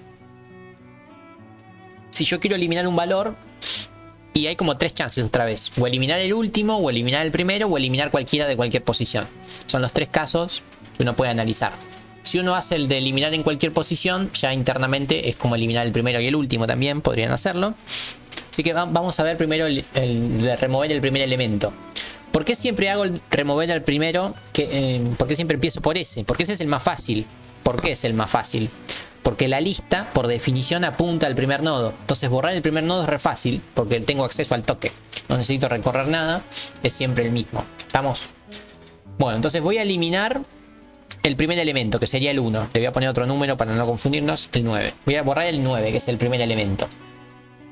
Bueno, y esto también lo habíamos discutido un poco en programación, ¿no? Si yo elimino el 9, obviamente mi lista va a quedar como 3, 4, 8. ¿Sí? Ahora, ese 9, ¿está bueno perderlo así de la nada, borrarlo y olvidarse de ese 9? La respuesta es que no. Por lo general uno cuando borra algo, no lo elimina y nada más, sino que lo elimina y por lo menos momentáneamente lo recupera. ¿Por qué? Porque por ahí te arrepentís de haberlo borrado, o por ahí lo borraste para usarlo en algún lugar, ¿sí? Si yo tengo una lista de los estudiantes que les voy a tomar oral en programación, no agarro en la lista y leo, qué sé yo, Sofía Barbona y la borro de la lista, porque después no me acuerdo a quién le tenía que tomar el examen. Entonces agarro de la lista, le hago una cruz a Roberto, y yo tengo guardado en mi mente Roberto y digo, vení Roberto, te tomo el examen. Entonces lo borro de la lista, pero lo necesito por lo menos momentáneamente. Y eso es lo que vamos a hacer con este puntero. Este puntero va a ser para recuperar el dato que borramos. O sea, no solamente voy a borrar el 9, no va a estar más en la lista, pero este 9 lo voy a recuperar por si después lo necesito para algo, ¿sí? Y eso se va a hacer con el último elemento que borrás. O sea, si vos borrás 10.000 elementos, el último que te vas a quedar va a ser el último que borraste, ¿sí? Es para no perder eso. Bueno, otra vez, si la lista está vacía, error, ¿sí? La lista está vacía, error. Listo, no nos interesa eso, pero pasemos a lo que sí nos interesa. Vamos a generar otra vez un nodo auxiliar, donde en ese nodo guardo el primer nodo de la lista, que es el que quiero borrar justamente. Entonces guardo el primer elemento de la lista. Vamos para acá, listo. Vamos a decir lo siguiente, que si no es nulo el ítem, o sea, si este puntero que recibí no es nulo, ¿qué hago? En este puntero que recibí, o sea, donde voy a almacenar el valor, ¿qué almaceno? Y almaceno el número del primer nodo, o sea, en este caso el 9. Vamos otra vez, el auxiliar apunta al nodo que tiene el 9. Si el puntero que recibí es un puntero válido, o sea, es un puntero no nulo, digo, bueno, en ese valor, en ese puntero, almacená, o sea, la desreferenciación del puntero que acabo de recibir, que ahí se guarde el valor del ítem, o sea, el 9. Que se guarde el 9 en este puntero que recibí. ¿Me siguen con eso? Recibí una posición de memoria. Si esa posición de memoria existe, no es nula, digo, bueno, en esa posición de memoria, guarda el 9. ¿Sí? Eso es lo que hace esa parte. Y una vez que hice eso, una vez que recuperé el 9, que era lo que no quería perder, ahí sí me puedo dar el gusto de decir, bueno, que mi lista no apunte más al valor inicial, sino que apunte a ¿cuál? Al que antes era el inicial, pero que apunte al que le sigue. O sea, mi lista inicio, o sea, mi primer nodo de la lista ya no va a apuntar más al 9, va a apuntar ahora al 3, porque apunta al próximo del que era el primer nodo. ¿Estamos? Una vez que hice eso, bueno, esto también medio anecdótico, ya no necesito más el auxiliar. Libero la memoria y si quiero hago que apunte a null. Esta línea no es necesaria, liberar memoria sí. Y si le saqué un elemento a la lista, hago que el tamaño sea menor que... Le saco 1 al tamaño, ¿no? Porque perdí un elemento. Y esto me retorna OK. Si todo terminó bien, me va a retornar un 1 de OK. Y se va a almacenar el valor en ítem. ¿Estamos? Así que de esa forma se remueve un elemento del inicio. Les dejo a ustedes para que chequen, para que miren un poquito el remover del final de la lista. Y remover de cualquier posición. Este es el remover de cualquier posición, que es parecido al insertar. La idea es la misma, hay que hacer un for, como hicimos antes, misma idea. Y el remover del final, que es re fácil, porque si ya tienen el anterior, tienen el remover del final, ¿sí? El otro que va a estar bueno que chusmeen un poco es el obtener elemento. Que el obtener elemento es, dado una lista, vos decís de qué posición querés el dato. Por ejemplo, quiero el tercer dato de la lista. Y ese tercer dato no lo borrás ni nada, simplemente lo recuperás. Entonces, ¿a cuál les parece que se parece este de obtener elemento? Es casi igual a una de las funciones que ya vimos, por eso no se las voy a mostrar, porque es casi igual, de hecho casi que es idéntica al get. Bueno, sí, se parece al get en el sentido de que nos da un elemento, eso es cierto, pero el algoritmo, ¿a cuál se parece? El algoritmo, mírenlo ahí con calma. ¿A cuál les parece que se va a parecer? Es muy parecido al de obtener, al de eliminar elemento, ¿sí? O el de, ¿por qué? Porque a un elemento lo guarda en un puntero, que es lo que está acá. Un elemento lo guarda en un puntero. Y para hacer eso tenés que ir recorriendo, que es el for. O sea, es muy parecido al algoritmo que vimos recién también. Son casi idénticos. La única diferencia es que acá no haces el free, no liberas memoria. Simplemente asignás un valor a un puntero y nada más. Y todo esto son validaciones. Que la lista exista, que no esté vacía, que la posición exista y que el ítem al cual voy a guardar sea un puntero válido y no sea un puntero nulo. O sea, todo esto uno lo puede borrar y el algoritmo funciona igual. Solamente que si mandas un parámetro incorrecto, se va a romper todo. Eso, para esto están esas validaciones, nada más. Para que no se rompa, por más que el usuario lo use mal, ¿sí?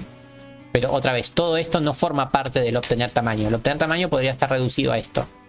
Si uno en el punto H escribe bien las pre y post condiciones, o sea, le dice al usuario, che, amigo, que el puntero exista, que la posición esté entre 0 y el tamaño, que la lista esté construida con anterioridad. Si vos le decís todo eso bien en las pre y post condiciones, no hace falta que programes todo esto.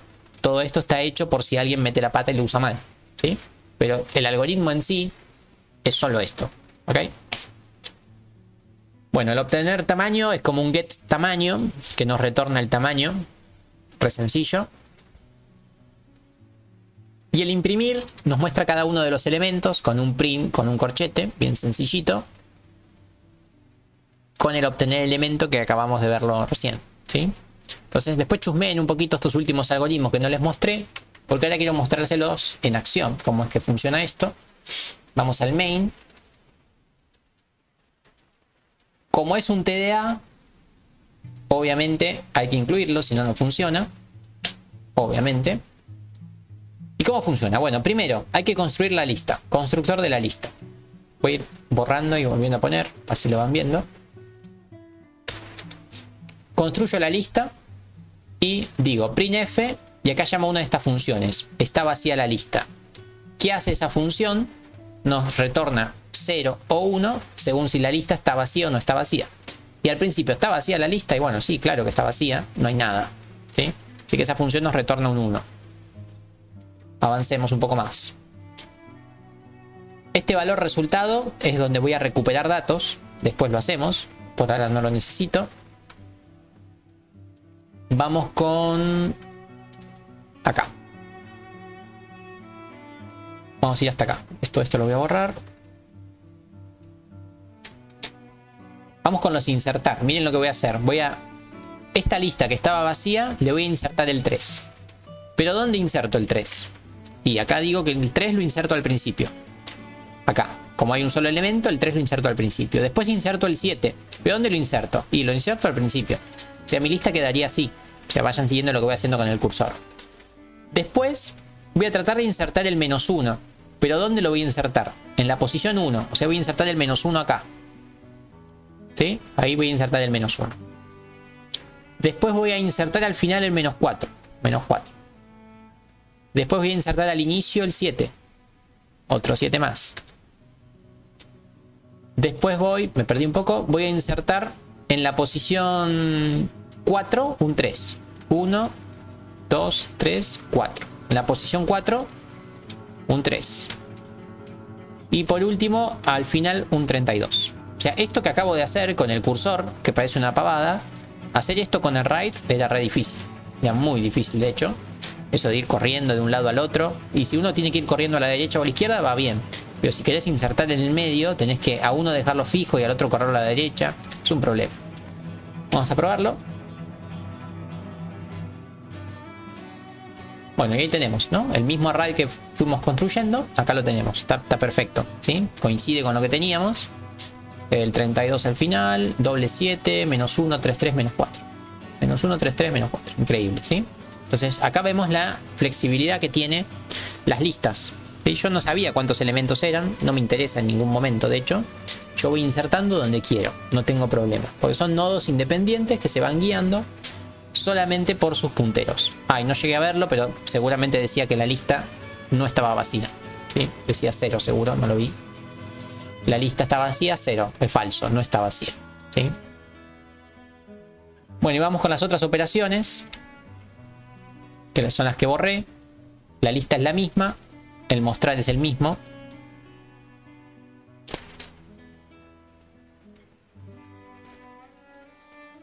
Nico, no entendí por qué los insertar al final No entendí por qué los insertar al final. No entendí la pregunta. Pero el primer 7 lo colocó en la posición 0. ¿Y por qué insertas al inicio? Este es insertar al inicio. Hay dos insertar al inicio con un 7. Por eso los inserta al principio. Al final solamente inserta el -4 y el 32.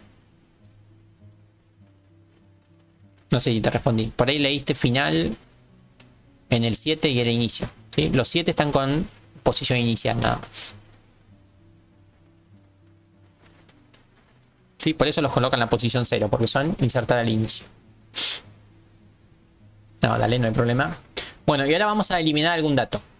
Primero vamos a obtener el elemento 3. ¿Qué era esto? Voy a recuperar el dato 3, o sea, el dato que está en la posición 3, y lo voy a guardar en resultado. Resultado es el puntero, ¿sí? Envío un puntero al resultado y en resultado guardo el elemento que está en la posición 3. Para no mezclar, voy a borrar un poco todo esto. Ahí estamos. Vamos a verlo en acción a esto. Acá tenemos la lista, que no está vacía. Y ahora vamos a el 3. Muy mal ejemplo. No, porque yo obtener el elemento. Obtener el elemento 3, ¿qué quiere decir? 0, 1, 2 y 3. O sea, el elemento 3 coincide con el 3. Muy mal ejemplo para eso. Voy a cambiar el número. Voy a poner un 5. Voy a obtener el elemento 5. ¿Sí? Si vemos que funciona, pues parece que no funciona así.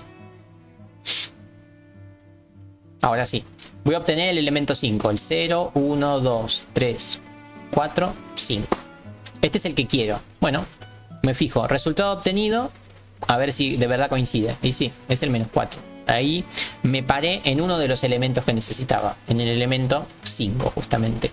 Y la lista obviamente está igual, ¿no? Porque no le hice nada a la lista. Simplemente pedí un dato. Pero no le hice nada a la lista.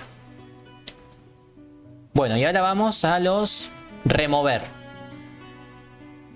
Voy a remover. Voy a hacer un solo remover. Voy a hacer solamente un remover. Total se va a entender, creo yo. Miren lo que voy a hacer. Es, dada la lista, voy a remover el último dato, que creo que era el 32. Y voy a guardar ese dato que removí en resultado. Muestro el resultado que removí y muestro la lista como quedó. ¿Sí? Eso es lo que voy a hacer. A ver qué tal quedó. Vamos otra vez. Acá está la lista. El elemento 5 que era el -4. Hasta acá iba bien. Ahora, elimino el último dato. El último dato dijimos que era el 32. Bueno, en la lista ya no está más el 32. Pero ese 32 lo recupero en la variable resultado. Por las dudas, por si lo necesito. ¿Estamos? Entonces funcionó bien el remover del final. La lista ya no tiene más estos elementos. Tiene todos los mismos menos el último. Así que en ese sentido funcionó bien también. Y vamos con lo último. Perdí. Acá, remover del final. Obtener tamaño. Y lo último que voy a hacer es liberar la lista y ver si la lista está vacía. Liberar la lista, ¿qué hace? Borra todos los elementos, ¿sí? Y antes de eso, ver el tamaño de la lista, ¿no? Para probar un poco las funciones. Ahí está. A ver. Hasta acá habíamos llegado. Eliminaba el 32 de la lista. Después, obtener tamaño es el último resultado obtenido. Resultado obtenido, ¿qué guarda? Guarda el tamaño de la lista. El tamaño de la lista me da 6. Y bueno, 6 es justamente la cantidad de elementos que tiene. Así que esto funciona bien. Después llamo al destructor de la lista. O sea, elimino todos los datos. Y me fijo si la lista está vacía. ¿La lista está vacía? Sí, 1. La lista está vacía, no quedó nada. Así que bueno, ahí usamos todas las funciones o las primitivas de las listas con números enteros, ¿sí? Porque acá estoy enlistando números enteros. ¿Me van siguiendo acá?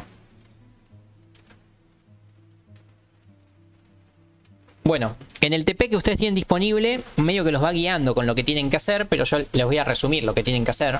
Lo que tienen que hacer es, paso 1, entender y comentar el código fuente como para seguir bien los algoritmos. Lo primero que tienen que hacer es no tocar nada y entender lo que se está haciendo. Agarrar una hoja y tratar de entender qué se está haciendo con los nodos. Ese es como el paso 1. El paso 2. Cuando ya crean que entendieron cómo es el funcionar de los nodos y los punteros, tienen que hacer lo mismo que hicimos en programación. O sea, poder lograr ordenar una lista, poder buscar en una lista, ¿sí? O sea, hacer un burbujeo mínimamente y una búsqueda secuencial o binaria, secuencial si quieren más fácil, en la lista. Mínimo tienen que hacer eso después de haber entendido el código, ¿sí? O sea, que no tengan limitaciones, que todo lo que sabían hacer con un array, que lo sepan hacer con una lista. Los algoritmos van a cambiar un poco, porque en vez de trabajarnos con posiciones, vamos a pasar a trabajar con punteros, pero la idea va a ser la misma. Y después, lo siguiente que tienen que hacer es decir, bueno, todo muy bien, ya domino las listas de enteros, pero ahora ¿cómo hago si quiero hacer que en una lista tenga valores flotantes? O sea, quiero hacer una lista de números con coma. ¿Qué hay que cambiar de todo esto? ¿Qué les parece que hay que cambiar? El ítem, ¿no? El ítem, en vez de ser entero, va a pasar a ser float. Y en todos los lugares que diga ítem, que no son muchos tampoco, va a decir float ítem. Float ítem, float ítem. Todos los lugares que dicen int ítem va a ser float ítem, ¿sí? Efectivamente hay que hacer solamente ese cambio. Después los algoritmos van a funcionar exactamente igual. Solamente hay que cambiar el tipo de dato. Y ahora viene lo siguiente, que es lo interesante. Si yo quiero hacer que se enliste, o sea, en vez de hacer una lista de enteros que ya la domino y una lista de float que ya la domino, me encantaría hacer una lista de personas o de estudiantes o de mascotas. ¿Qué habría que cambiar? ¿Sí? Una lista de algo, de cualquier objeto en general, de cualquier objeto. Efectivamente, con el mismo criterio, si acabo de decir que si yo quiero una lista de float, acá pongo float. Si mañana quiero hacer una lista de personas, ¿qué tengo que hacer? Que el ítem sea del tipo persona, ¿sí? Entonces en todos los lugares que diga ítem, pongo persona ítem, tanto ítem, tanto. Bien, si ustedes tienen el TDA bien hecho, todo va a funcionar, no se va a romper nada. O sea, es tan sencillo como eso, hacer que una lista se acople a otro tipo de dato. Pero bueno, ¿qué pasa?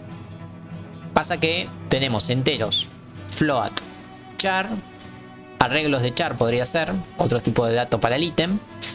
Y TDA pueden ser cualquiera, el que a ustedes les guste, ¿sí? No sabemos cuál puede ser. Entonces uno tendría que ir haciendo una lista para cada dato. Y eso sería un garrón, ¿no? Tener la lista de enteros, la lista de float, la lista de char, la lista de personas, la lista de estudiantes. Tendríamos que hacer un punto C y un punto H para cada elemento, para cada tipo de nodo. Y es un garrón, ¿no? Tendríamos 1500 listas distintas. Entonces, para mejorar eso, hay dos soluciones. Hay una que, bueno, las dos creo que se les puede llegar a ocurrir. ¿Cuáles son las dos soluciones para que yo no tenga que estar modificando a cada rato la lista? ¿Qué les parece que tengo que hacer? Para que mi lista sirva siempre. No tenga que andar modificándola. Hay dos variantes. La variante buena y la variante más o menos. La variante buena es esa. Es decir, bueno, mi ítem puede ser cualquier cosa. Mi ítem es void.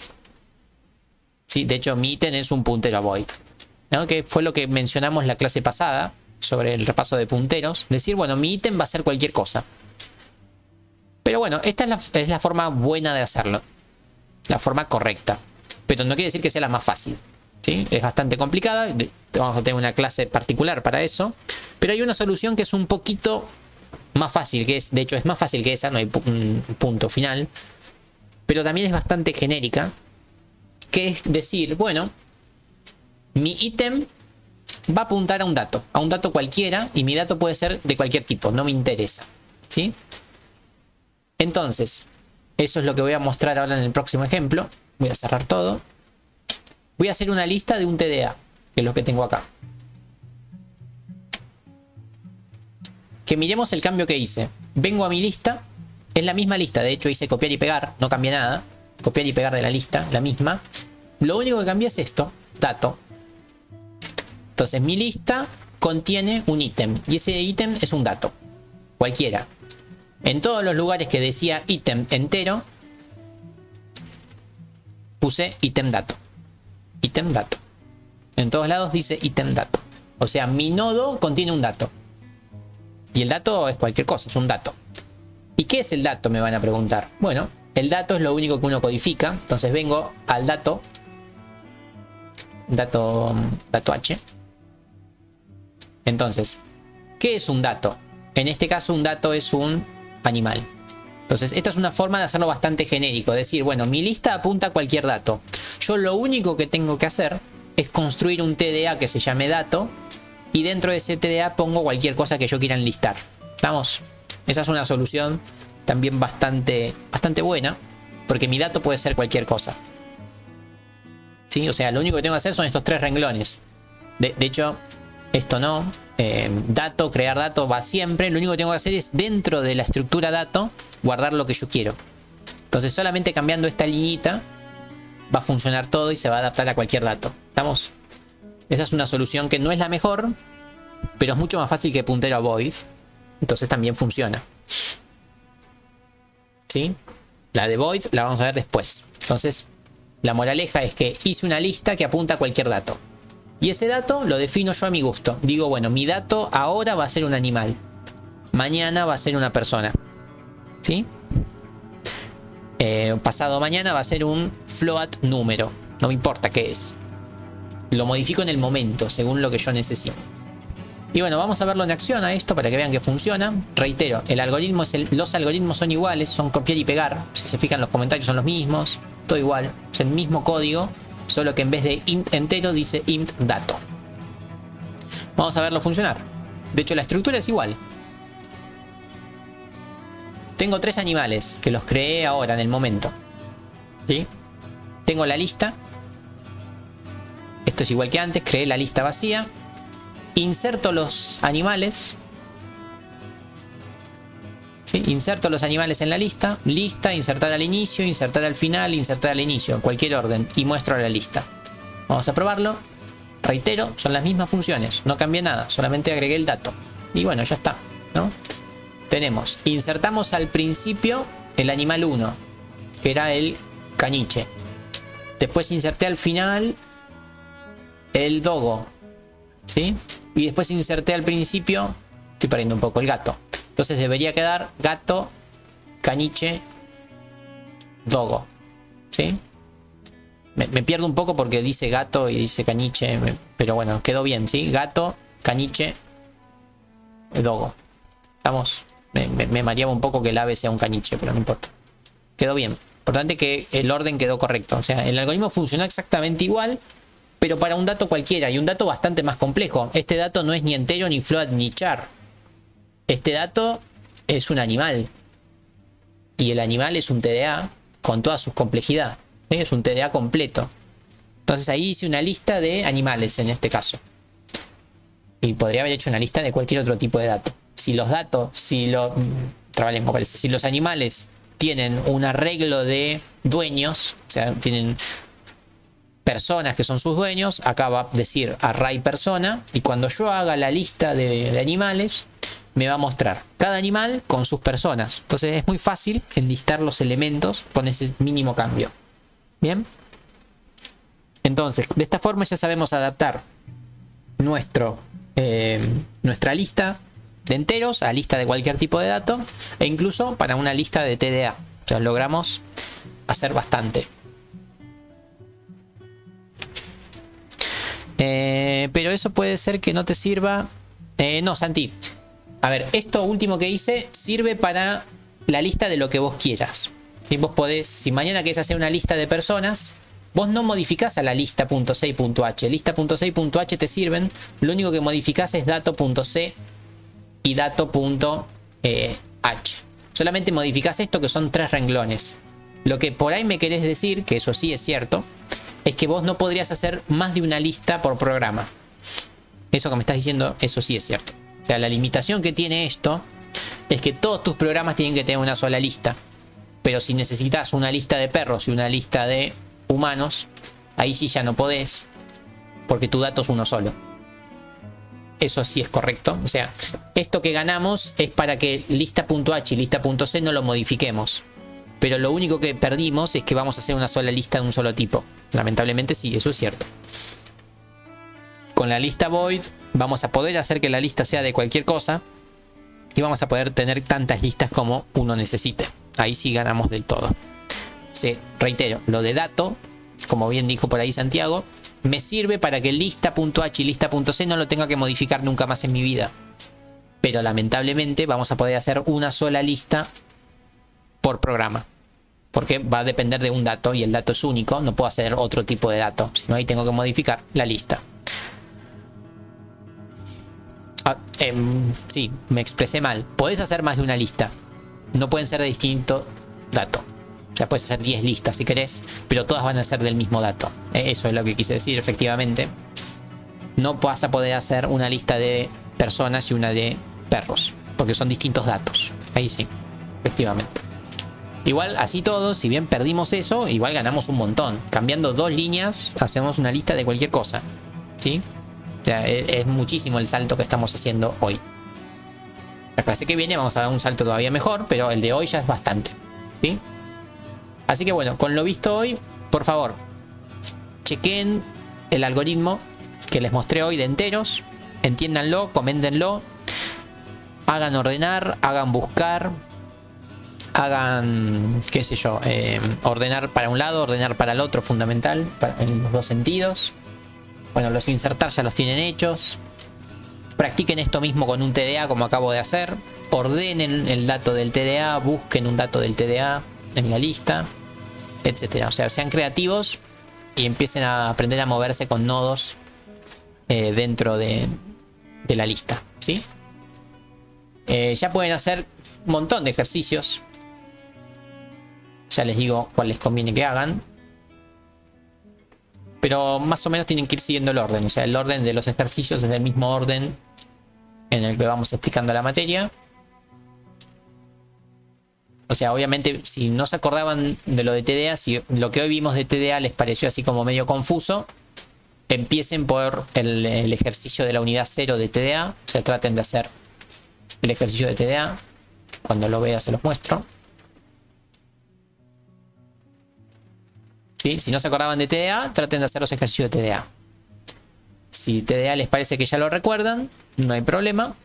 Pasen a los ejercicios de listas, ¿sí? Que dice lo que les dije yo.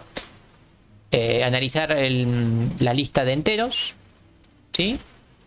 Poner las pre, las postcondiciones, comentarlo, etcétera, etcétera. Acá tienen videitos míos explicándolo, que es básicamente lo que vimos hoy en la clase, ¿sí?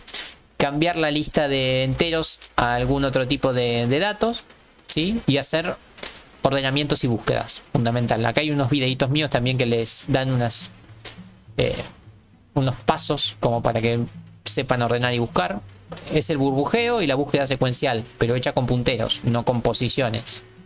Bueno, modificar la lista por otro tipo, eso también es lo que mencionamos hoy. Hacer que la lista apunte a un TDA cualquiera, o sea que apunte a un dato, que es lo que acabo de hacer. Y después, todos los ejercicios de TDA que eran con arrays, que traten de hacerlo con listas, ¿sí? Casi que pueden hacer todo esto. El 6, o sea, si se quieren poner una meta como para la semana que viene, es tratar de hacer ¿sí? Un equipo que tenga una lista de jugadores.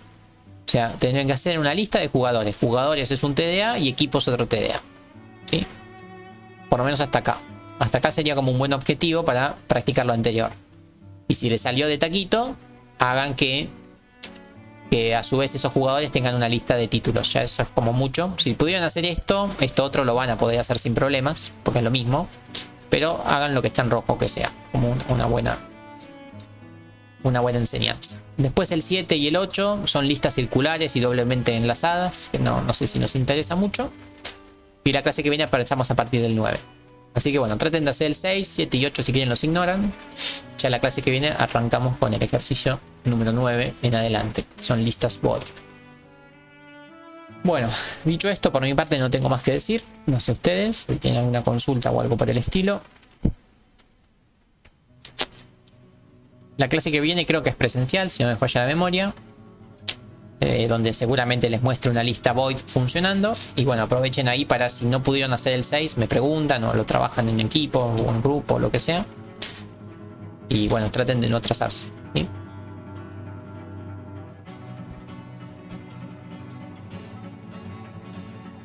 No, por favor, gracias a vos.